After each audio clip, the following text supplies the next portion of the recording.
నమస్తే, welcome to Bharati TV. నేను బాపయ్య. బాబుకి బిగ్ రిలీఫ్, కేసు కొట్టేసిన హైకోర్టు, జగన్కి మరో షాక్ అని చెప్పి ఈ వీడియోకి నేను ఒక టైటిల్ పెట్టాను. జగన్కి మరో షాక్ అని చెప్పేసి ఈ వీడియోకి టైటిల్ ఎందుకు పెట్టాను అనంటే, జగన్మోహన్ రెడ్డి ముఖ్యమంత్రిగా బాధ్యతలు చేపట్టిన తర్వాత అంటే 2019 నుంచి 2024 మధ్య ఆయన తెలుగుదేశం పార్టీ అధినేత నారా చంద్రబాబు నాయుడు మీద, ఆ పార్టీ యువనేత నారా లోకేష్ మీద, అలాగే తెలుగుదేశం పార్టీ అధికారంలో ఉన్నప్పుడు మంత్రులుగా పనిచేసిన అనేక మంది మీద, ఎమ్మెల్యేల మీద కూడా ఇష్టానుసారంగా కేసులు పెట్టుకుంటూ వెళ్ళారు. అయితే ఆ కేసులు ఒక్కొక్కటి వీగిపోతూ వస్తున్నాయి. ఇప్పుడు తాజాగా మరో కేసు ఆంధ్రప్రదేశ్ హైకోర్టులో వీగిపోయింది. జగన్మోహన్ రెడ్డి వేసిన కేసు వీగిపోయింది. అందుకనే నేను ఆయనకి మరో షాక్ తగిలినట్టుగా టైటిల్లో కూడా పెట్టాను. సో ఇక బాబుకి బిగ్ రిలీఫ్, కేసు కొట్టేసిన హైకోర్టు అని చెప్పేసి ఎందుకు పెట్టాను, ఇప్పుడు బాబుకి బిగ్ రిలీఫ్ ఏమొచ్చింది, ఏ కేసును హైకోర్టు కొట్టేసింది అనేది పూర్తి డీటెయిల్స్ ఈ వీడియో ద్వారా తెలియజేస్తాను. ఎక్కడా స్కిప్ చేయకుండా ఎండ్ వరకు చూడండి. సో ఇకపోతే కోర్టులు కొన్ని వ్యాఖ్యలు చేస్తూ ఉంటాయి. ప్రతి కేసు విషయంలో కూడా ఏ ఒక సివియర్ వ్యాఖ్యలు లేదా సీరియస్ వ్యాఖ్యలు చేస్తూ ఉంటాయి. వాటిని బహిర్గతం ఎందుకు చేస్తారు, 10 మంది తెలుసుకునేలాగా పత్రికల్లోనో టీవీల్లోనో ఎందుకు ప్రసారం చేస్తారు అని చెప్పేసి అంటే, అటువంటి నేరాలు మళ్ళీ సమాజంలో ఎవరూ చేయకుండా ఉండాలి అని చెప్పేసి ఖచ్చితంగా వాటిని బహిర్గతం చేస్తారు. ఇప్పుడు చంద్రబాబు మీద వైఎస్ఆర్ కాంగ్రెస్ పార్టీ నాయకుడు ఆళ్ల రామకృష్ణారెడ్డి పెట్టిన case, YS Jaganmohan Reddy continue చేసిన కేసు, ఆయన హయాంలో కంటిన్యూ చేసిన కేసు, ఈ కేసు గురించి ఇప్పుడు కొట్టివేయబడింది ఆ కేసు. అయితే దాని గురించి హైకోర్టు కొన్ని కీలక వ్యాఖ్యలు చేసింది. అది ఏమనంటే, ప్రజల ద్వారా ఎన్నుకోబడిన ప్రభుత్వాలు కొన్ని విధానపరమైన నిర్ణయాలు తీసుకుంటాయి. వాటిని క్రిమినల్ యాక్టివిటీస్ కింద చూపించటం సమాజానికి లేకపోతే ప్రజాస్వామ్యానికి దెబ్బతీయటమే అని చెప్పేసి కోర్టులు వ్యాఖ్యానించాయి. అంటే జగన్మోహన్ రెడ్డి ఎంతటి తీవ్రమైన నిర్ణయాలు తీసుకున్నారు అని చెప్పేసి, అంటే విధానపరమైన నిర్ణయాల్ని కూడా క్రిమినల్ యాక్టివిటీస్గా చూపించే ప్రయత్నం చేసి ఎంతటి తీవ్రమైన నిర్ణయాలు తీసుకున్నారు కోర్టుల్లో కేసు వేసి అనేది కోర్టు వ్యాఖ్యల ద్వారా మనకి ఇక్కడ అర్థమవుతుంది. ఇకపోతే జరిగిన విషయం ఏంటి అనేది చూద్దాం. 2014లో తెలుగుదేశం పార్టీ అధికారంలోకి వచ్చింది. అధికారంలోకి వచ్చిన కొన్ని నెలలకో లేకపోతే సంవత్సరాలకో ఆంధ్రప్రదేశ్ రాజధానిగా అమరావతిని ఎన్నుకుంది. అమరావతికి కొన్ని వేల మంది రైతులు స్వచ్ఛందంగా భూమి ఇచ్చారు. అయితే ఆ భూముల్లో అసైన్డ్ భూములు కూడా ఉన్నాయి. మరి ప్రతి ఏరియాలోనూ ప్రతి జిల్లాలోనూ అసైన్డ్ భూములు ఎలా ఉంటాయో ఇక్కడ కూడా అమరావతి ప్రాంతంలో కూడా అసైన్డ్ భూములు ఉన్నాయి. అమరావతిలో సుమారు 2000 ఎకరాల అసైన్డ్ భూములు ఉన్నాయి. అసైన్డ్ భూములు కలిగిన రైతుల సంఖ్య సుమారుగా 1800 పైచిలుకు. అయితే ఈ అసైన్డ్ భూముల గురించి అప్పటి టీడీపీ ప్రభుత్వం ఒక నిర్ణయం తీసుకుంది.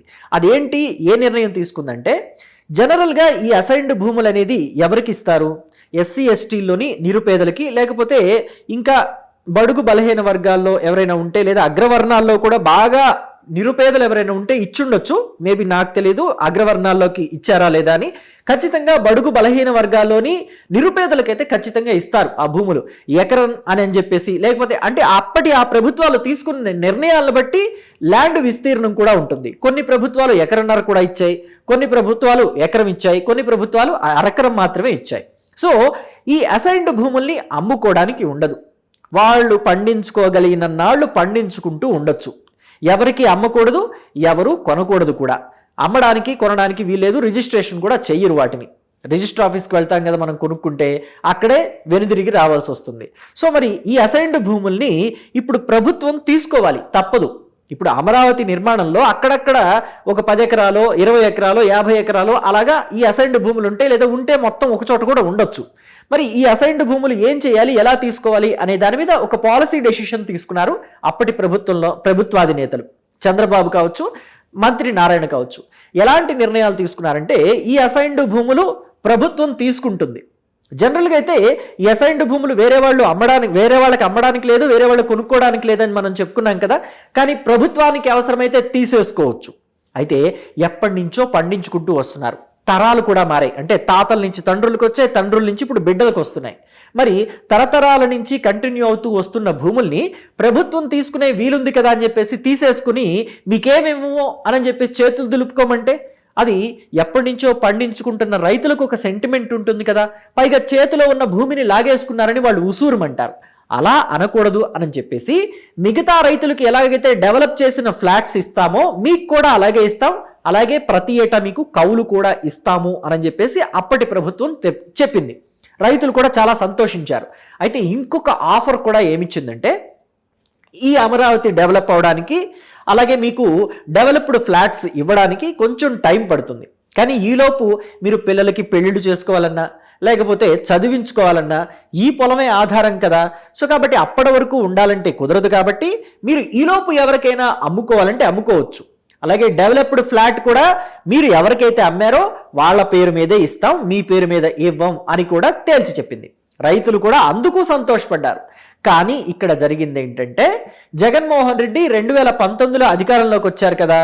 అధికారంలోకి వచ్చిన తర్వాత ఆళ్ల రామకృష్ణారెడ్డి అంటే చంద్రబాబు నాయుడు మీద కక్షపూరిత రాజకీయాలు చేయాలి, వెండిక్టా పాలిటిక్స్కి వెళ్ళాలి అని చెప్పి కంకణం కట్టుకుని కూర్చుంది వైసీపీ. మరి వైసీపీలో ఆయన కూడా పాపం మంత్రి పదవి ఆశిస్తూ వచ్చారు కదా. 2019 ఎన్నికల ముందు ఇక్కడ ఆళ్ల రామకృష్ణారెడ్డిని గెలిపిస్తే మంత్రి పదవి ఇచ్చి నా క్యాబినెట్లో కూర్చోబెట్టుకుంటానని చెప్పారు జగన్మోహన్ రెడ్డి. ఆయనకి హామీ కూడా ఇచ్చారు, బహిరంగంగా హామీ ఇచ్చారు. సో మరి ఇలాంటి కేసులు వేస్తూ వెళితే తనకి మంత్రి పదవి వస్తుంది అనుకుని భావించారో ఏమో ఆళ్ల రామకృష్ణారెడ్డి చాలా కేసులు వేశారు, వాటిల్లో ఇది కూడా ఒకటి.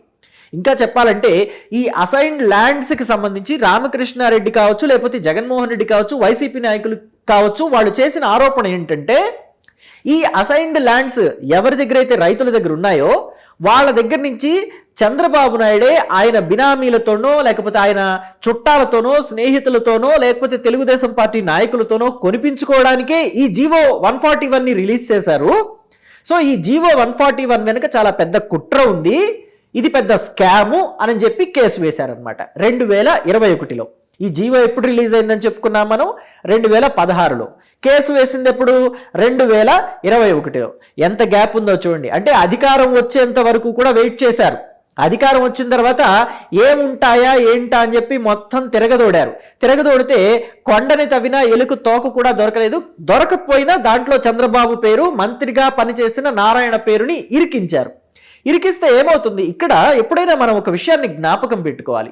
విధానపరమైన నిర్ణయాలని ప్రభుత్వాధినేతలు తీసుకుంటారు, వాటిని అమలుపరిచే బాధ్యత అధికారులది. అయితే ఒకవేళ అవినీతి జరిగిందే అనుకుందాం, జరిగితే ఏ స్థాయిలో జరిగింది, ఎంఆర్ఓ స్థాయిలో జరిగిందా, విఆర్ఓ స్థాయిలో జరిగిందా, రిజిస్ట్రార్ స్థాయిలో జరిగిందా, ఎక్కడ జరిగింది, కలెక్టర్ స్థాయిలో జరిగిందా, డిప్యూటీ కలెక్టర్ స్థాయిలో జరిగిందా అని చెప్పి చెక్ చేసి వాళ్ళ మీద కేసులు పెట్టాలి. కానీ డైరెక్ట్గా ముఖ్యమంత్రి మీద కేసు పెడతారా? పెట్టరు కదా. ఇప్పుడు మనం చూసుకుంటే కూటమి ప్రభుత్వం అధికారంలోకి వచ్చిన తర్వాత కూడా లిక్కర్ స్కామ్ విషయంలో ఎవరెవరు ఈ పాలసీ విషయంలో తప్పులు చేశారు, ఎక్కడ అవినీతి జరిగింది, ఎక్కడ పాలసీ పక్కదారి పట్టింది అని చెప్పి లిక్కర్ పాలసీ మీద కేసులు పెట్టుకుంటూ వచ్చారు. కానీ ఒక్కసారిగా జగన్మోహన్ రెడ్డి మీద కేసు పెట్టలేదే. ఇప్పటికి కూడా జగన్మోహన్ రెడ్డి తలుపు తట్టలేదు. ఈడీ కానీ లేకపోతే సిఐడి కావచ్చు లేకపోతే ఇతరత్ర ఎవరైనా కావచ్చు, లిక్కర్ కేసులో కావచ్చు, తిరుమల లడ్డు వ్యవహారంలో కావచ్చు, జగన్మోహన్ రెడ్డి మీద కేసు పెట్టలేదు. ఎందుకంటే విధానపరమైన నిర్ణయాలు ముఖ్యమంత్రి తీసుకుంటారు, మిగతా ఆ నిర్ణయాల్ని అమలు పరిచేది అధికారులు. సో కాబట్టి ఎవరైతే ఆ అధికారులు ఉంటారో వాళ్ళ దగ్గరికి ఫస్ట్ కేసు వెళుతుంది. అలా వెళ్లాల్సిన కేసు చంద్రబాబు మీదకి డైరెక్ట్గా వచ్చింది.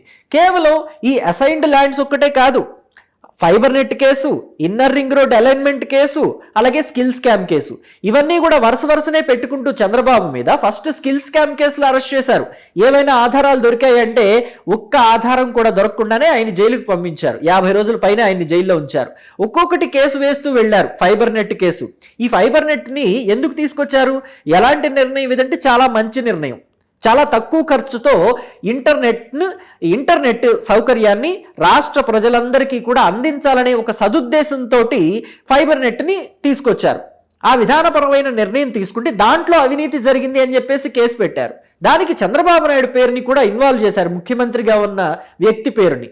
అలాగే ఇన్నర్ రింగ్ రోడ్ అలైన్మెంట్, అసలు ఇన్నర్ రింగ్ రోడ్ ప్లానే గీయలేదు, కానీ చంద్రబాబు నాయుడు తన హెరిటేజ్ కంపెనీకి దగ్గరలోనో లేకపోతే తెలుగుదేశం పార్టీ నాయకులు కొనుక్కున్న ల్యాండ్స్కి దగ్గరగానో ఇన్నర్ రింగ్ రోడ్ అలైన్మెంట్ వేయించారు అని చెప్పేసి ఒక ఆరోపణ చేసి కేసు పెట్టేశారు.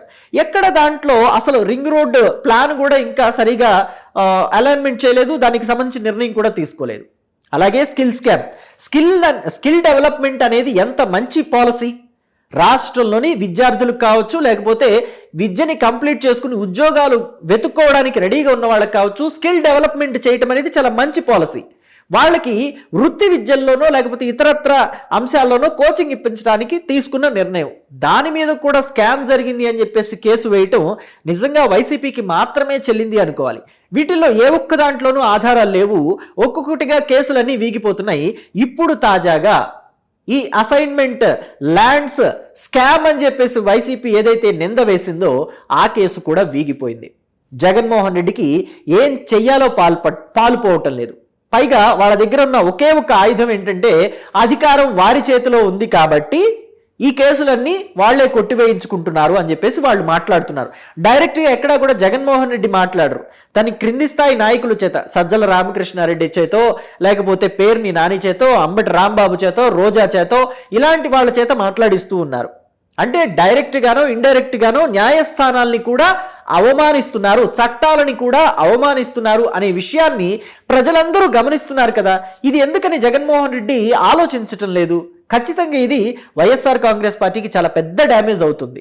ఖచ్చితంగా జగన్మోహన్ రెడ్డి దీని గురించి ఆలోచించి నిర్ణయం తీసుకోవాలి. ఒక మాట అంటున్నాము అంటే, వ్యవస్థల మీద నిందలు వేస్తున్నాము అంటే ఖచ్చితంగా అది పార్టీకి, వైసీపీకి చాలా డ్యామేజ్ అవుతుంది. పర్సనల్గా జగన్మోహన్ రెడ్డి ఇమేజ్కి కూడా డ్యామేజ్ అవుతుంది అది. సో ఇది ఖచ్చితంగా వైసీపీ ఆలోచించుకోవాల్సిన అంశం. మొత్తం మీద స్కిల్ డెవలప్మెంట్ కేసు క్లోజ్ అయిపోయింది. క్వాష్ చేయమని చెప్పేసి ఆనాడు చంద్రబాబు వేసిన కేసే విజయవంతమైంది. ఆ తర్వాత inner ring road, fibre net, ఇప్పుడు తాజాగా అసైన్మెంట్ ల్యాండ్స్కి సంబంధించి కేసు క్లోజ్ అయిపోయింది. మరి వీటి మీద మీరేమంటారు? వరుసగా ఇలా జగన్మోహన్ రెడ్డికి ఎదురు దెబ్బలు తగలటం, చంద్రబాబుకేమో రిలీఫ్ల మీద రిలీఫ్లు దొరకటం, దీన్నంతా చూస్తుంటే మీకు ఏమనిపిస్తుంది? మీ అభిప్రాయాన్ని కమెంట్ బాక్స్లో తెలియచేయండి. Thank you.